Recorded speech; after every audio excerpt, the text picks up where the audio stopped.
বেদাত কাকে বলে?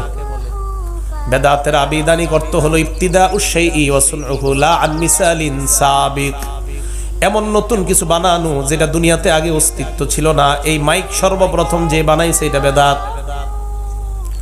লাইট সর্বপ্রথম আবিষ্কার, এটা বেদাত। বেদাতের বাংলা হলো নব আবিষ্কার। লাইট সর্বপ্রথম আবিষ্কারের নাম যদি নতুন আবিষ্কার হয়, এটার আরবি হলো বেদাত। মাইক সর্বপ্রথম আবিষ্কারের নাম বেদাত, বাংলা হলো নতুন আবিষ্কার। ফ্যান সর্বপ্রথম আবিষ্কার, এটার বাংলা হলো নতুন আবিষ্কার, আরবি হলো বেদাত। বুঝছেন? আপনাদেরকে মাইকের সামনে বসে অনেকে বুঝাইবে, কচু পানি খাওয়াইবো, বলবে কি ওয়াহাবিরা খালি কয় এটা বেদাত ওইটা বেদাত, তো লাইটও তো বেদাত, ফ্যানও তো বেদাত, এগুলো আপনাদেরকে টোপ দিবে। তো এই টোপ অগ্রিম আমি বলে যাচ্ছি। হ্যাঁ ঠিক আছে, মাইক বেদাত, লাইট বেদাত। আমরা বলি বলেন তো, এই মাইক লাইট ফ্যান যদি না থাকে আগামীকাল ফজর আমরা পড়বো না। দুই একজন কয় ফ্যান না থাকলে মসজিদে ফজর পড়বো না, গরমকালে এসি না থাকলে মসজিদে ফজর পড়বো না। তাহলে এই বেদাত আমাদের দিনের কোনো ক্ষতি করে না। লাইট নতুন আবিষ্কার, ফ্যান নতুন আবিষ্কার। কেউ যদি আপনাদেরকে বুঝায় বলবেন হ্যাঁ নতুন আবিষ্কার, তবে আমাদের ধর্মের কোনো ক্ষতি করে না ফ্যান, লাইট কোনো ক্ষতি করে না, মাইক কোনো ক্ষতি করে না। মাইক থাকলেও আমরা নামাজ পড়বো, লাইট থাকলেও নামাজ পড়বো, না থাকলেও পড়বো। ফ্যান এইটা থাকলেও পড়বো, না থাকলেও পড়বো, তবে নতুন আবিষ্কার যেটা সেটা আমরা করব না। এবার তারা আপনাদেরকে বলবে তাহলে কোন বেদাতটা তোমরা করতে চাও না? জবাব দিয়ে দিবেন আত-তা'আব্বুদু লিল্লাহ বিমা লাম ইয়াশরাহুল্লাহ, আল্লাহর জন্য ইবাদত করা, যেটা আল্লাহ করতে বলে নাই ওটা আমরা করব না। ইবাদত কার? আল্লাহর জন্য করা, কিন্তু আল্লাহ করতে কয় নাই। আবার বলছি, আল্লাহর জন্য করা কিন্তু আল্লাহ করতে কয় নাই। প্রমাণ, রোজা রাখা হুকুমটা কার? ঈদের দিন রোজা না রাখা এই আদেশটাও কার? তো ঈদের দিন আপনি রোজা রাখলেন, আল্লাহ কয় নাই রাখতে, রোজা রাখলেন আল্লাহর জন্য, আল্লাহ কয় নাই। কোরবানির দিন আপনি রোজা রাখলেন আল্লাহর জন্য, আল্লাহ কয় নাই, আমল কবুল হবে না, বেদাত। বুঝে আসছে দুটুকু? কয়েকটা উদাহরণ দিই, এরপর আরো সহজে বুঝে আসবে। আবু দাউদের 4টা হাদিস বলবো টানা, 3299, 3300, 3301, 3302। বুখারী শরীফের 3834 নম্বর হাদিস। এই মোট 5টা হাদিস শুনেন তো সহজে বুঝবেন বেদাত। আবু দাউদ শরীফের 3299 নম্বর হাদিসের বর্ণনাকারী উকবা ইবনে আমির রাদিয়াল্লাহু তাআলা, উনি বলেন নাজারাত উখতি আন তামশিয়া ইলা বাইতিল্লাহ, আমার বোন মান্নত করছে, আমার বোন হাঁটতে হাঁটতে মক্কা শরীফ যাবে হজ করতে।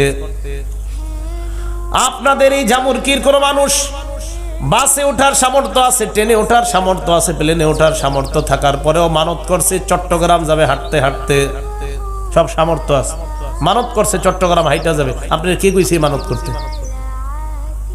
কোন পাগলে কইছে আপনার এই মানত করতে? কোন কি দরকার আছে আপনি জানেন এইভাবে কষ্ট দেওয়া? কারণ ছাড়া নফসকে কষ্ট দেওয়া হারাম। এই হারামকে হালাল করার নাম হলো বেদাত। উকবা ইবনে আমির বলেন আমার বোন মানত করেছে, আমার বোন হাঁটতে হাঁটতে মক্কা শরীফ হজ করতে যাবে। আমাকে বললেন আমি যেন নবীর কাছে মাসআলা জিগাই।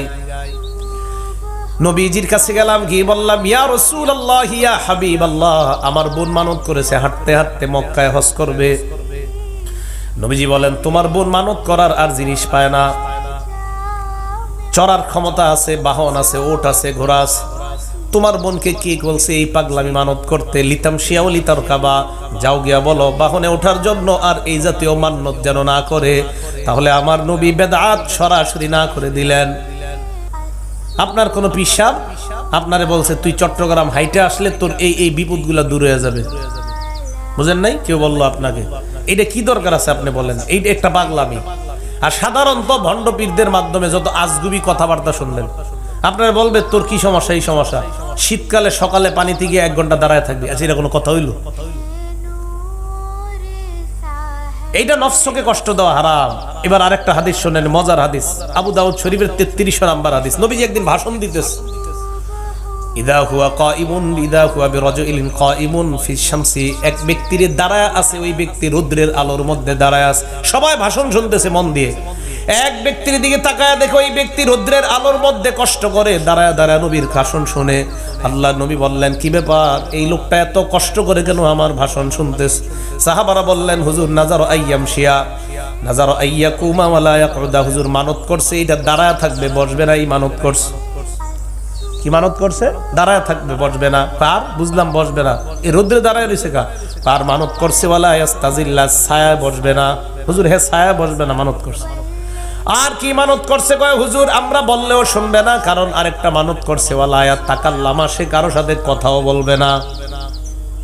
1 নাম্বার বসবে না, 2 নাম্বার ছায়া বসবে না, 3 নাম্বার হুজুর বইলা লাভ নাই কথা বলবে না, 4 নাম্বার ওয়াসুমা, এই অবস্থায় সে রোজা রাখবে। নবীজি বললেন আমার কাছে দুইরা নয়ডারে মুরুহু, আল্লাহ নবী বললেন ফাল্যাতাকাল্লাম, তাকে বলো কথা বলার জন্য, ওয়াল্লাস্তাজিল্লা, ছায়া নেওয়ার জন্য বলো, ওয়ায়াকুদা, বসার জন্য বলো, ওয়াল্লিউতিম্মা সাওমা, রোজা পরিপূর্ণ করতে বলো। আর জানা দাও ইসলামের মধ্যে এই জাতীয় উল্টাপাল্টা মানত করার নাম হলো বেদাত।